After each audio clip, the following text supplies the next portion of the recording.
It is a very weird evening indeed at our diner tonight.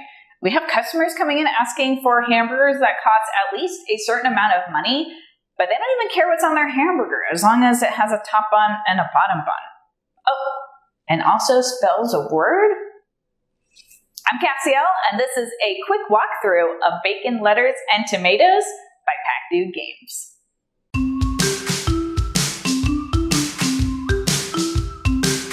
In Bacon, Letters, and Tomatoes, you and your opponents are flipping up burgers in Elizabeth's diner, working on serving burgers to customers to meet the minimum requirements shown on guest checks. There are 3 guest checks going on at any one time in the diner, and each check has a certain quantity of burgers and cost required before the check can be cashed out. On your turn, you'll be able to work on making up to 4 burgers for guests with the cards in your hand, but each burger must start with a top bun and end with a bottom bun. Each card in your hand has halves, and each half has an ingredient, a letter, and the cost of the ingredient for the burger.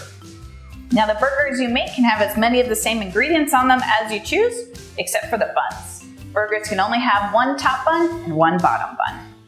If you don't have the best ingredient cards in your hand, you can choose to discard up to your entire hand and draw your hand back up to 8 new ingredient cards. If you don't think you can finish your burger, you can always choose to trash it. This is super helpful if you've already reached the maximum 4 burgers you can work on at a time, but you just don't think you're going to be able to finish one of these burgers. If you have made the right number of burgers at the minimum cost required by a guest check, you can cash the check out.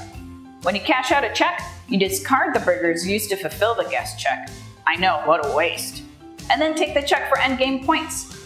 You also get to take the top tip card from the tip card deck, because even though you did have to throw away those hamburgers, you still did a good job making them. Once any one player has fulfilled at least 3 guest checks, they signal the final round. Every other player gets to take a turn, and then at the end of the game, whichever player has the most points from completed guest checks and tips is the winner. That was a quick walkthrough of Bacon, Letters, and Tomatoes by Pack Dude Games. You can learn more about the game and get a copy for yourself from the Game Crafter at thegamecrafter.com. I'm Cassie, Elle. Thanks for watching this quick walkthrough of the casual burger spelling game, Bacon, Letters, and Tomatoes.